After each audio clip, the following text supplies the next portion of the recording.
सम्मेलनमा आज 9 दिन पश्चात तपाईहरु सामु आउँदैछु र सर्वप्रथम सबैजना तपाईहरु पत्रकार भाइ बन्धु साथीभाइ सबैजनालाई म नमन गर्दछु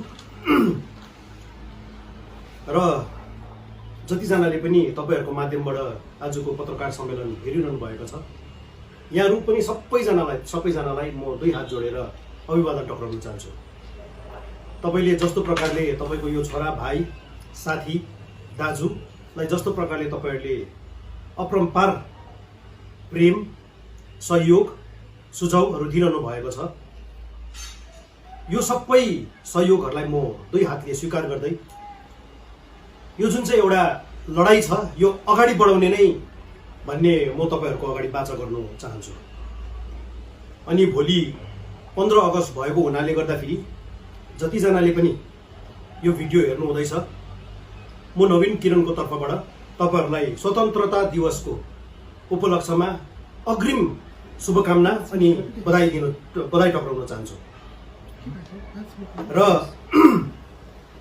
स्वतन्त्रता दिवसको उपलक्ष्यमा यो सबैजनालाई भन्न चाहन्छु कि हामीले स्वतन्त्रता अथवा भारत देशले स्वतन्त्र भएको लगभग 75-80 वर्ष भइसके तापनि हामी पूर्ण रूपले सिक्किममा स्वतन्त्र हुन सकेको छैनौं।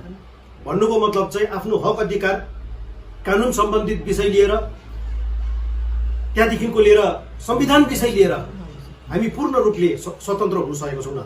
कहीँ न कहीँ हामी बाँधिरहेका छौं आफ्नो आकांक्षा महत्वाकांक्षा राजनीतिगत हिसाबले हामीले कहीँ न कहीँ बाँधिरहेको छौं भन्दा चाहिँ भोलिको स्वतन्त्रता दिवसको उपलक्ष्यमा चाहिँ हामी यो बाचा गरौँ कि हामी सम्पूर्ण र एकदमै प्रत्यक्ष रूपले हामी स्वतन्त्र हुनुपर्छ र संविधानको र यहाँनिर सिस्टम इन प्लेस म जहिले पनि भन्ने गर्छु व्यवस्था सिक्किममा ठिक हुने हामी सबैजनाले कटिबद्धता लियौं र आजको म पत्रकार सम्मेलनमा मुख्य रूपले आजभन्दा 2 दिन अगाडि मुख्यमन्त्रीले चालक दिवसको उपलक्ष्यमा आफ्नो सम्भाषण राख्नुको विषय लिएर हो। तर त्यो भन्दा अगाडि मेरोमा धेरै जनाबाट फोन आउँछ मलाई तपाईको मोबाइलमा पत्रचार माने व्हाट्सएपमा मेसेजहरु गर्छन् र सिक्किममा यो भइरहेको छैन त्यो भइरहेको छैन भनेर भन्दा मैले एउटा के प्रयास गर्दैछु भनेर भन्दा चाहिँ एउटा दर्पण एउटा मिरर सरकारलाई व्यवस्था चाहिँ राम्रोसँगले दुरुस्त पार्नुपर्छ भनेर चाहिँ एउटा दर्पणको मात्र मैले एउटा सानो भूमिका निभाउने मैले कोसिस गरिरहेको छु।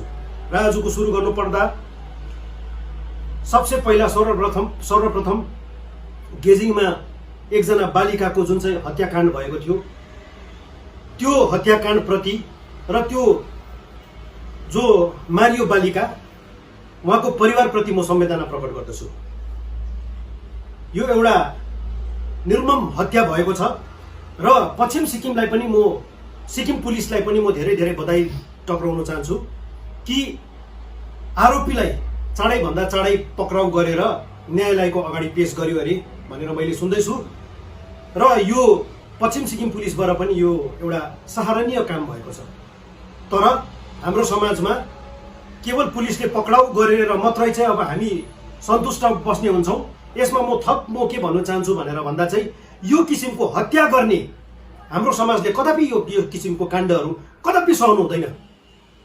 मैले सुन्दैछु आरोपी 18 वर्षको एउटा युवक हो अरे भनेर सुन्दैछु र पुलिसले यो मामिलामा चाहिँ गहिरो प्रकारले अझै छानबिन गरेर चाहिँ त्यो हत्यारालाई एलिजेडली म प्रयोग गर्छु त्यो दोषीलाई चाहिँ कठोर भन्दा कठोर सजा दिनुपर्छ भन्ने चाहिँ र त्यो किसिमको केस किनकि राम्रो केस बनाएन भने चाहिँ आरोपी त्यसै प्रकारले फुत्तै उम्किन्छ या हामीले हाम्रो समाजमा देखेका छौं। त्यसले गर्दा फेरि म यो भन्न चाहन्छु कि आरोपीलाई चाहिँ कठोर भन्दा कठोर त्यो आरोपीलाई चाहिँ एउटा सानो नानी बालिका हत्या गरेकोमा चाहिँ एउटा कसैको सपना कसैको एउटा युवा भविष्यलाई हत्या गरेको छ माने लाइफ इम्प्रिजनमेन्ट भन्दा कम्ती आजीवन कारावास भन्दा कम्तीको चाहिँ सजा हुनु हुँदैन भन्ने म यो कुरा राख्न चाहन्छु।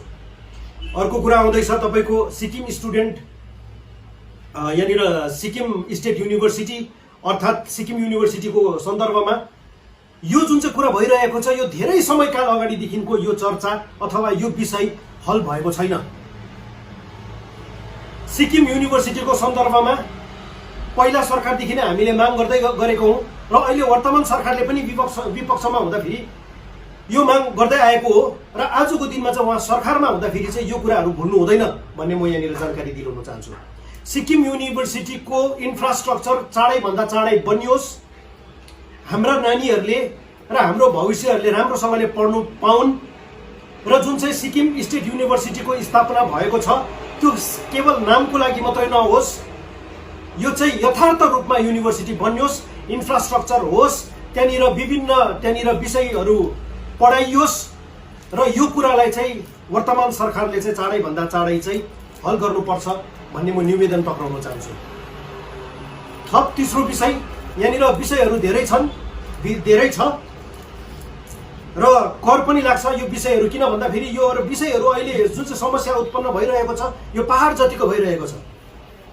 यहाँ अझ विषयहरू उठाउनु पर्दा फेरि त धेरै छ, तर मैले आज 2-4वटा मात्रै यहाँनिर तपाईँको यो आजको दिनको सन्दर्भ माने आजको दिनको सान्दर्भिक रूपमा कुन चाहिँ आज यहाँनिर उठाउनु पर्ने मैले त्यो मात्रै उठाइरहेको छु। यो भन्दा फेरि फार्मास्युटिकल्स कम्पनीमा अहिले मैले हालैमा सुन्दै थिएँ एल्केम, अब यो कहाँसम्मको सत्य हो, एल्केमबाट 145 होइन 145 जना फेरि कोभिड पोजिटिभ भयो भन्ने खालको कुराहरू र अहिले जुन चाहिँ फार्मास्युटिकल्स कम्पनी र यो कम्पनीहरू भइरहेको छ यहाँनिर चाहिँ कोभिडको चाहिँ यहाँनिर एउटा के हो तपाईँको जड जस्तो भइरहेको छ। सिक्किममा यो जब माने लास्ट यो तपाईँको लकडाउन लाग्दाखेरि 21 तारिक जुलाईदेखिको जुन चाहिँ लकडाउन लाग्यो त्यतिखेर मैले आफ्नो सम्भाषणमा एउटा पत्रकार सम्मेलनमा मैले भनेको थिएँ कि फार्मास्युटिकल्स कम्पनीहरू पनि 1 हप्ताको लागि बन्द गरिदिने भन्ने मैले एउटा आवेदन टक्राएको थिएँ। तर त्यतिखेर सरकारले पनि केही सुनिदिनु भएन, फार्मास्युटिकल्स कम्पनीहरूले पनि आफ्नो प्रफिट मात्रै हेर्यो र त्यसैको नतिजाले गर्दाखेरि चाहिँ आज यो प्रकारको चाहिँ फार्मास्युटिकल्स कम्पनीहरूमा चाहिँ कोभिडको संक्रमण र आज यो कम्पनीहरूले गर्दा कम्पनीहरूको एउटा लोभको कारणले गर्दाखेरि चाहिँ यस्तो भइरहेको छ। यो कुराहरूलाई हामीले अनदेखा गर्न सक्दैनौँ।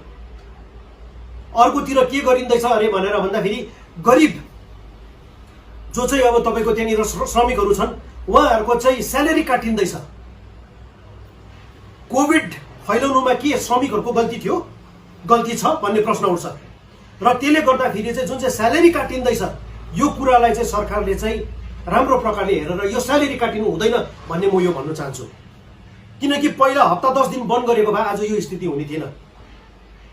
कन्ट्र्याक्चुअल सिस्टमको विषयमा कुरा गर्दाखेरि आज कन्ट्र्याक्चुअल सिस्टम चाहिँ पहिलाको सरकारको कतिजना आफ्नो मान्छेहरूले गर्दाखेरि गर्थ्यो अरे, आज फेरि अहिले वर्तमान सरकारको यो कुराहरू छ। त्यसले गर्दाखेरि फार्मास्युटिकल्स कम्पनीहरूको जति पनि स्यालेरी काटिँदैछ यो कुराहरूमा चाहिँ सरकारले चाहिँ कडा निर्णय गरेर चाहिँ गरिब परिवारका नानीहरूको स्यालेरी चाहिँ काटिनु हुँदैन भन्ने म यो भन्न चाहन्छु। अर्को कुरा छ तपाईँको एनएचपिसीको कुरा। एनएचपिसी स्टेज 4 520 मेगावाटको प्रोजेक्ट नर्थ सिक्किममा फेरि सुरु हुन जाँदैछ। पहिला सरकारमा अहिलेको पार्टी विपक्षमा हुँदाखेरि यत्रो धेरै विद्युत परियोजना चाहिँ बन्द हुनुपर्छ भन्ने गर्थ्यो त, तर आज फेरि के हुँदैछ भन्दाखेरि चाहिँ नर्थ सिक्किममा आज अब हाम्रो सिक्किम सेस्मिक जोन यस्तो माने यो स्टेज यो तपाईँको ग्रेड यो 4-5 मा पर्ने गर्दछ र यस्तो उयसमा पनि अब तपाईँको यो फेरि स्टेज 4 को निर्माण हुनु जाँदैछ। यो अति नै खेदको कुरा हो र जतिजना पनि जङ्गुमा हाम्रा साथीहरूले विरोध गर्दैछ म अर्थात् हामी पनि त्यो जति पनि विरोध हुँदैछ त्यसलाई हामी साथमा दिन्छौँ। अन्त त्यसले गर्दाखेरि आज यो विद्युत परियोजना वेस्ट सिक्किममा हाम्रा सेफ सिक्किमको साथीहरू थियो, उहाँहरूको भनाइ के छ? उहाँहरूले पनि सेफ सिक्किमको साथीहरू पहिला 2011-12 मा हामीले धेरै विरोध गरेको थियौँ रातङसु, टिङटिङ र लेथाङको प्रोजेक्टहरूमा। उहाँको भनाइ यो विद्युत परियोजनामा के भन्ने के छ यो पनि स्पष्ट प्रकारले उहाँहरूले राख्नुपर्छ र यो विद्युत परियोजनाको हामी विरोध गर्दछु। अर्को कुरा आयो मेरोमा यहाँनिर धेरैजना आशाको कर्मचारीहरू नि आउनुभयो। आशाको कर्मचारी सिक्किममा 676 जना रहेछ भन्ने मेरोमा यहाँनिर खबर आयो, अर्थात् उहाँहरूले त्यसो भन्नुभयो।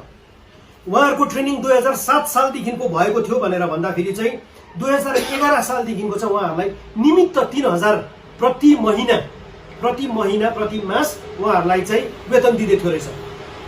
त्यहाँदेखिको उहाँहरूको वेतन चाहिँ तपाईँको 2016 सालमा 3000 देखिको बढाएर 6000 रुपियाँ बढाएछ। 2000 तपाईँको यो कहिले सालको कुरो भनेर भन्दाखेरि चाहिँ 2016 मा। तर आजको स्थिति चाहिँ कस्तो रहेछ भनेर भन्दा चाहिँ उहाँहरूले आशा वर्कर्सहरूले चाहिँ अप्रिल 2020 देखिको स्यालेरी पाएको छैन भनेर हामीले भन्दैछ। उहाँहरूकोबाट मैले खबर पाएँ आशा वर्कर्सहरूले। र उहाँहरूले मलाई थप जानकारी के दिनुभयो भनेर भन्दा चाहिँ यही मेनिफेस्टो एसकेएम अहिले वर्तमान सरकारको मेनिफेस्टोको पेज नम्बर 79 मा चाहिँ के भनेको रहेछ भन्दाखेरि चाहिँ आशा वर्कर्सहरूलाई चाहिँ प्रति मास 10,000 रुपियाँको वेतन चाहिँ बढाइन्छ भन्ने खालको कुराहरू गर्यो। र आशा वर्कर्सहरूले मेरोमा आएर गुनासो पोखाउनु भयो। र मैले के भने भन्दाखेरि हेर्नुहोस्, म त हुनु त कोही पनि होइन, म यति चाहिँ गर्नु सक्छु, तपाईँहरूको निम्ति बोलिदिनु सक्छु भनेर भनिदिए। उहाँहरूलाई त्यही आश्वासन दिएर सरकारलाई यति कम्ती वेतनमा हाम्रा मानिसहरू काम गर्दैछन्, सरकारलाई आफ्नो बाचाहरू के राखेको थियो त्यसमा ध्यान आकर्षण गर्दै यो बाचाहरूलाई चाहिँ पूर्ण रूपले चाहिँ जति पनि बाचाहरू राखिएको थियो त्यो चाहिँ पुरा गर्ने म भन्नु चाहन्छु सरकारलाई। त्यहाँदेखिको अर्को कुरा आउँदैछ तपाईँको मेरोमा होमगार्ड्सहरूको कुरा आयो। हेर्नुहोस्, आज विषयवस्तुहरू धेरै छ, तर किन पनि गर्नु कर लाग्दैछ भनेर भन्दाखेरि चाहिँ हरेक जग्गामा समस्या देख्दैछु मैले, हरेक जग्गामा समस्या उत्पन्न हुँदैछ। होमगार्डहरूको स्यालेरी 9360 रुपियाँ रहेछ। होमगार्डहरूको स्यालेरी हेर्नुहोस् है, सिक्किममा जतिजना पनि होमगार्डहरू छन् जसले चाहिँ अब महिना खटिरहनु भएको छ, मलाई थप जानकारी के दिनु हुँदै थियो भन्दाखेरि चाहिँ एक दिन एब्सेन्ट हुँदाखेरि स्यालेरी काट्ने इत्यादि भन्ने कुराहरू गर्दैछ। कतिजना होमगार्डका साथीहरू 15 सालभन्दा ज्यादादेखिको लिएर काम गरिरहेका छ भन्ने खालको पनि खबर आइयो। सरकारले एकातिर 8 वर्षको देखिको माथिनिर टेम्परेरी वर्करहरूलाई स्थायी गरिने भन्ने कुरा एकपट्टि गर्दैछ भनेर भन्दा चाहिँ होमगार्डहरू 15 वर्ष भएको यो कुराहरूमा चाहिँ सरकारले ध्यान दिनु पर्छ, म यो भन्न चाहन्छु। र होमगार्डका साथीहरूलाई जतिजना पनि अब तपाईँको एउटा यति धेरै समयदेखिको काम गरिरहेका छन् उनीहरू पनि स्थायी गराउने चाहिँ सरकारले एउटा नियम ल्याएर एउटा कुनै कानुन ल्याएर चाहिँ यो कुरा होमगार्डका साथीहरूलाई पनि रेगुलराइज गर्ने, अर्थात् उहाँहरूलाई पनि काहीँ न काहीँ एडप्ट गर्ने भन्ने यो कुरा म सरकारमा म राख्न चाहन्छु। अर्को कुरा आउँदैछ एडोक टिचर्सहरूको स्यालेरी पाएन भन्ने कुरा गर्दैछ। यहाँनिर कतिपल्ट हामीले देख्दैछौँ आफ्नो मान्छेहरूलाई चाहिँ उच्च पदका छोराछोरीहरूलाई रेगुलराइज गरिरहेको छ भन्दा एडोक टिचर्सहरूको कति साल स्यालेरी पाएको छैन। अर्कोतिर हेर्नु पर्दा फेरि ल्याङ्ग्वेज टिचर्सहरूको 100 माने लगभग 200 जना ल्याङ्ग्वेज टिचर्सहरूको इक्जाम भए तापनि उहाँहरूलाई एपोइन्टमेन्ट लेटर दिएको छैन। यस्तो कुराहरू छ। र म अर्को कुरामा आउँदैछु, यो चाहिँ के भनेर भन्दा कोभिडको समयमा धेरैजनालाई खानु लाउनु बाँच्नु साह्रो परिसकेको छ। चालक वर्गहरूलाई 2 दिन अगाडि 5000 को जुन चाहिँ धनराशि प्रदान गरिने, यो चाहिँ छिटोभन्दा छिटो चाहिँ चालक साथीहरूलाई चाहिँ प्रदान गरिदिने भन्ने म यो सरकारलाई भन्नु चाहन्छु। र अर्कोतिर चालक वर्ग मात्रै नभएर यहाँनिर अहिले कोभिडले गर्दाखेरि, यो लकडाउनले गर्दाखेरि अब धेरै जनालाई अहिले आर्थिक रूपले धेरै साह्रो परिरहेको छ भन्दा चाहिँ सरकारले यो इकोनोमीलाई रिभाइभ कसरी गर्ने यो चाहिँ चाँडैभन्दा चाँडै चाहिँ गरिदिया जाओस् भन्ने म यो अपिल टक्राउन चाहन्छु। अब म मेरो मुख्य विषयपट्टि आउँछु। त्यो भन्नुभन्दा अगाडि भोलि स्वतन्त्रता दिवसको उपलक्ष्यमा संविधानलाई मान्नुपर्ने हुन्छ। यो संविधानले नै देश चल्छ र यो संविधानको म तपाईलाई एउटा सानो अंश सुनाएर म तपाईहरुलाई यहाँ पढ्न चाहन्छु तपाईहरुको अनुमति लिँदै। यो यसमा के भनेको छ भन्दाखेरि चाहिँ कोही पनि मुख्यमन्त्री अर्थात् मन्त्रीले चाहिँ सरकारमा जानुभन्दा चाहिँ पहिला शपथ गरेको हुन्छ र भोलि स्वतन्त्रता दिवस भएको हुनाले गर्दाखेरि म यो एउटा सानो अंश पढेर सुनाउँछु। यसमा के भनेको छ भन्दाखेरि चाहिँ ओथ अफ अफर्मेसन भनेर भन्छ। मन्त्री पदको शपथ अथवा मुख्यमन्त्रीको शपथ दिनुभन्दा चाहिँ यो पढेर सुनाउनु, यो पढ्नुपर्छ, शपथ गरेको हुनुपर्छ। यसमा के भनेको छ, I, AB, do swear in the name of God, solemnly affirm that I will bear true faith and allegiance to the Constitution of India as by law established, and I will uphold the sovereignty and integrity of India, and I will faithfully and conscientiously discharge my duties as a minister of the state, and I will do right to all manner of people in accordance with the Constitution and law without fear, favor, affection or ill will भनेको छ। यसमा कुनै पनि मुख्यमन्त्री मन्त्रीले चाहिँ संविधानको मुनि बसेर चाहिँ काम गर्नुपर्ने हुन्छ र संविधानलाई चाहिँ म कहिले पनि अवहेलना गर्दिन भनेर चाहिँ यहाँ कसम खाएको हुन्छ।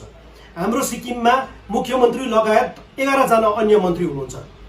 यो शपथ चाहिँ तपाईहरुले बेचिसक्नु भयो भनेर म यहाँनिर प्रत्यक्ष रूपले म तपाईहरुलाई भन्न चाहन्छु। तपाईहरुले बेचिसक्नु भएको छ। यो धेरै कुराहरू छ। नोकरी पाउनु पर्ने सबैजनाको हक अधिकार बन्छ।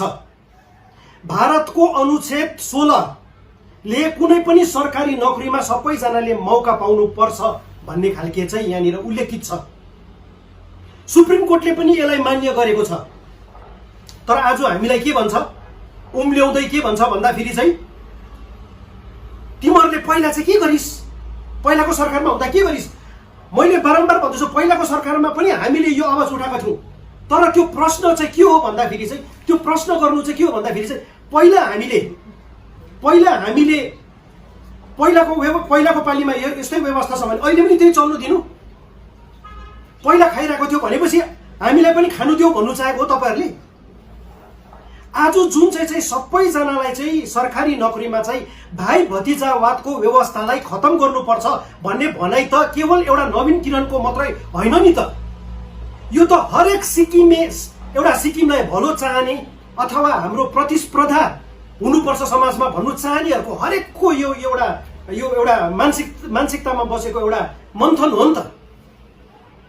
तर यसको साटो चाहिँ 25 वर्ष के गरिस् तिमीहरूले भनेर 25 वर्षमा के गरे हामी त्यो छोड्यौं। तर अबदेखिको चाहिँ यो व्यवस्थालाई सुधार गर्नुपर्छ भन्ने हामी यो भन्न चाहन्छौं। र यसको जिम्मेवार कसको बन्छ भन्दाखेरि चाहिँ अब आउनेवाला भावी पिढीको बन्छ। यो हामीले व्यवस्था परिवर्तन गर्नुपर्छ।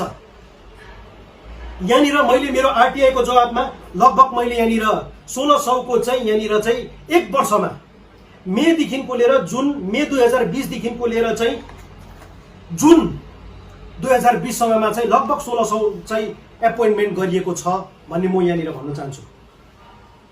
तर यहाँनिर मैले अलिकति राम्रोसँगले हेर्दाखेरि मलाई यहाँनिर जानकारी के पाएको थियो भन्दाखेरि चाहिँ डीओपीबाट कुल यहाँनिर सिक्किममा चाहिँ म यहाँ भन्न चाहन्छु सिक्किममा कुल डिपार्टमेन्ट र पीएसयू भनेको चाहिँ यो पब्लिक सेक्टर अन्डरटेकिङ जति पनि छ त्यसमा सबै कतिवटा रहेछ भन्दाखेरि चाहिँ 59 वटा 59 वटा रहेछ।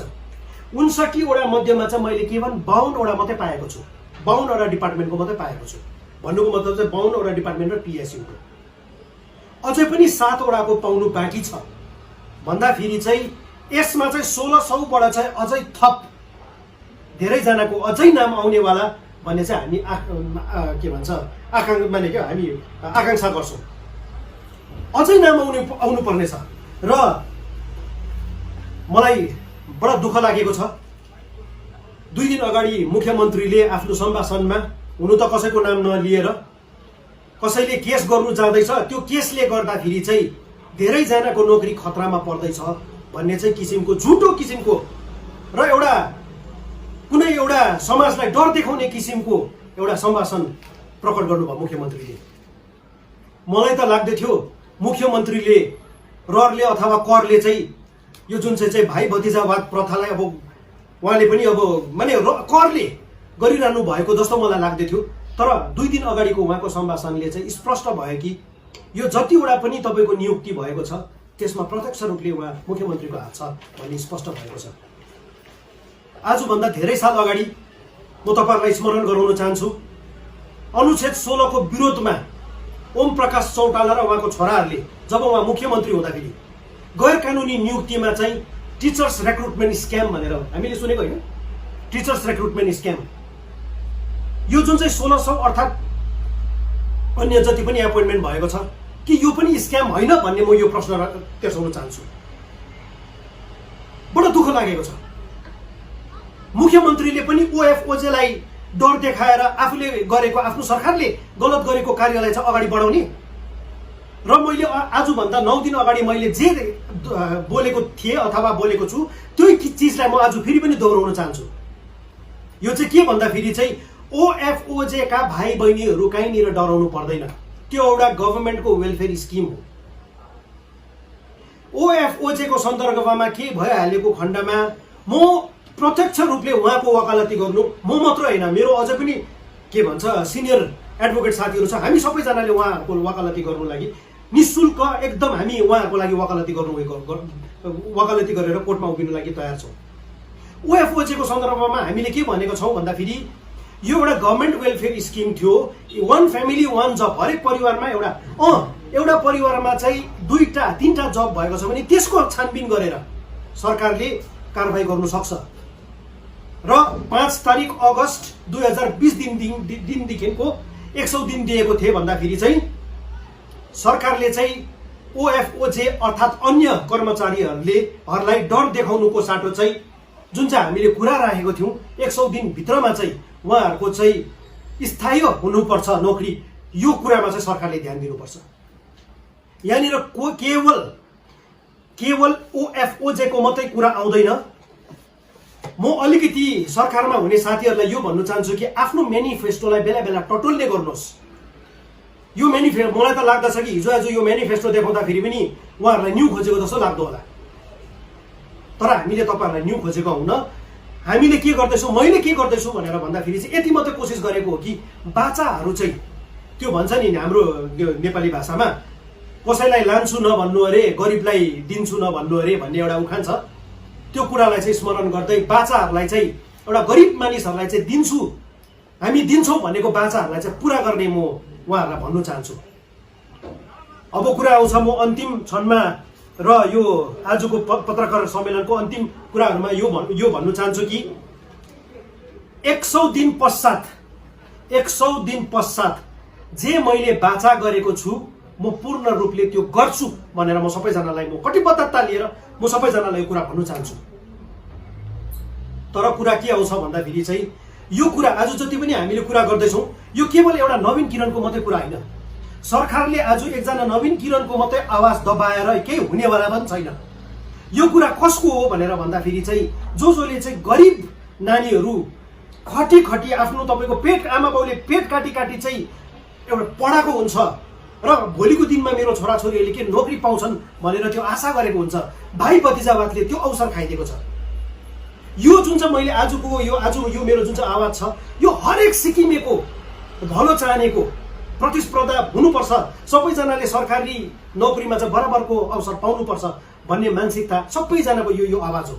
त्यसले गर्दाखेरि चाहिँ सरकारले केवल एकजना निमित्त एउटा सानो घोषणा जस्तो एउटा नवीन किरणको मात्रै आवाज दबाएर केही हुनेवाला छैन।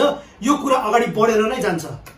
त्यसले गर्दाखेरि म सबैजनालाई यही अनुरोध गर्दछु कि 100 दिन पश्चात हामीले डिस्ट्रिक्ट कोर्टको अगाडि पनि धरना प्रदर्शन गर्छौँ।